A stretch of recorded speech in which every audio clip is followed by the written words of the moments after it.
घरातील सर्व महिलांच्या वतीने या ठिकाणी ऑप्शन करून रिंकताईंचे या ठिकाणी नक्कीच वहिनी साहेबांचं आज सरपंच सौभाग्यवती रिंकल विजय पाटील मॅडम यांना सोहळ्याच्या निमित्ताने अर्थातच पहिल्यांदा देखील एक अलौकिक क्रांती करणार हे परिवार आहे आणि अर्थात विजय दादा काढू या ठिकाणी आला त्याबद्दल करून या ठिकाणी आपण नक्कीच पद म्हणजे सरपंच अर्थातच किलो शुभेच्छा दिल्या जातात म्हणजे असतो खांद्याला खांदा लावून कालखंड आहे दुर्बी या ठिकाणी शुभेच्छा द्याव्यात। रिंकल पाटील वहिनी साहेबांचे पिताश्री देखील या ठिकाणी आहे दयाराम पाटील त्यांना देखील विनंती भरपूर शुभेच्छा मित्रांच्या याच कार्यक्रमावर उपस्थित असतात आणि आज अनुभवत आहोत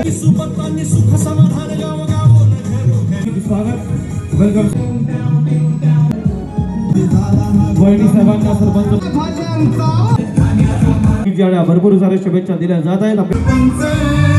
यांच्याबद्दल बोलायचं झालं तर कर्मण्यवाधिकार असते सुराणिके फार आणि स्वच्छ मनाच्या आणि अतिशय सर्वांना घेऊन चालणारे व्यक्तिमत्व आहेत आणि त्या पूर्वीच्या 5 वर्षापूर्वी सुद्धा त्या सरपंच होत्या त्यावर सुद्धा त्यांनी चांगल्या प्रकारे काम केलं आणि आताच विजय पाटीलने आणि आमच्या ग्रामस्थांच्या काही मंडळींनी मला एक सूचना दिली की येत्या 26 जानेवारीला 26 फेब्रुवारी 19 फेब्रुवारीला छत्रपती शिवाजी महाराज चांगल्याकडे भव्य दिव्य अशी मिरवणूक काढायची आहे आणि सर्वांनी या ठिकाणी नवीन सरपंचाच्या अध्यक्षतेखाली हा कार्यक्रमाची रूपरेषा ठरवण्यात आलेली आहे।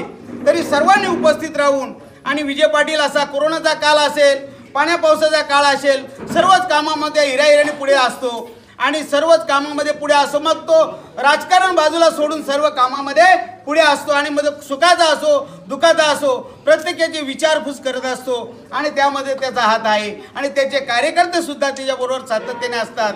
तरी या पुढील वाटचालीसाठी मी सर्वांच्या वतीनं सौ रिंकळ यांना शुभेच्छा देतो की त्याने गावाच्या कामात काही कामं बाकी असतील ती असणारी कामं पूर्ण करून असणारी ती पोकळी भरून काढावी आणि सर्वांना मिळून मिसळून घेऊन पुढील निवडणुकीमध्ये आपल्याला कसं सामोरं जाता येईल कसं विजय मिळवता येईल अशी कामं सर्वांसमोर ठेवून करावं अशी मी सर्वांसमोर एक सदिच्छा व्यक्त करतो आणि माझे 2 शब्द संपवतो। जय हिंद जय महाराष्ट्र। सरपंचपदी निवड झालेली आहे आमचे मित्र विजयदादा पाटील यांच्या सौभाग्यवती रिंकलताई खरोखरच अभिमान वाटतोय की विजयदादा यांना दुसऱ्यांदा सरपंचपद मिळत आहे कारण त्यांचे कार्यच खूप छान आहे। एक दिलदार व्यक्तिमत्व दोस्ती दुनियेतला राजा माणूस जर कोण असेल तर खरोखरच विजयदादा पाटील यांचे कर्तृत्व खूपच छान आहे।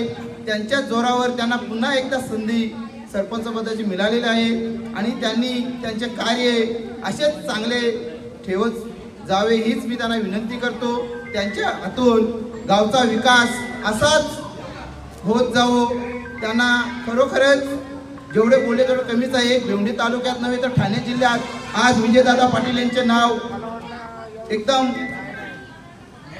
खूप म्हणजे जोरात गाजत आहे म्हणजे शब्द सुचत नाहीत एवढा म्हणजे आज नाव झालेलं आहे कारण एक दिलदार व्यक्तिमत्व असल्यामुळे झालेले त्यांचा स्वभाव अतिशय गोड आहे प्रेमळ आहे।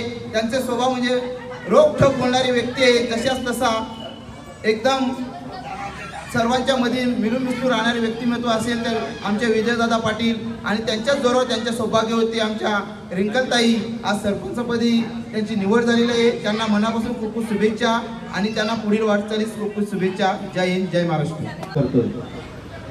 आपण नेहमीच म्हणतो की यशस्वी पुरुषाच्या पाठीमागे स्त्रीचा हात असतो, परंतु इथे जर आपण बघितलं तर रिंकलताई या दुसऱ्यांदा सरपंच होत आहे.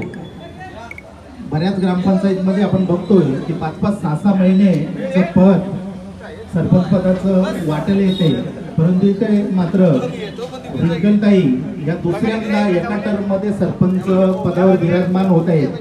तर तो अतिशय दातृत्वशील असं हे विजय शेठ पाटील यांचं व्यक्तिमत्व आहे. शाळेच्या संदर्भात आमच्या पिसे केंद्रातील कुठल्याही शाळेचा कुठलाही प्रश्न असो, आर्थिक प्रश्न असो, भौतिक सुविधांचा प्रश्न असो, मी विजय शेठ पाटील यांना नेहमीच फोन करत असतो आणि त्यांनी जर एखादी आपण कुठली मदत मागितली तर ना हा शब्द त्यांच्या डिक्शनरीत नाही. नेहमीच ते शाळांना मदत करत असतात. विजय शेठ पाटील हे समाजकारण, राजकारण आणि अर्थकारण या सगळ्यांमध्ये यशस्वी झालेले आहेत. विजय शेठ पाटील आणि त्यांच्या सौभाग्यवती रिंकलताई पाटील यांना मी पुढील वाटचालीसाठी शुभेच्छा देतो. धन्यवाद. Speed news Bharat.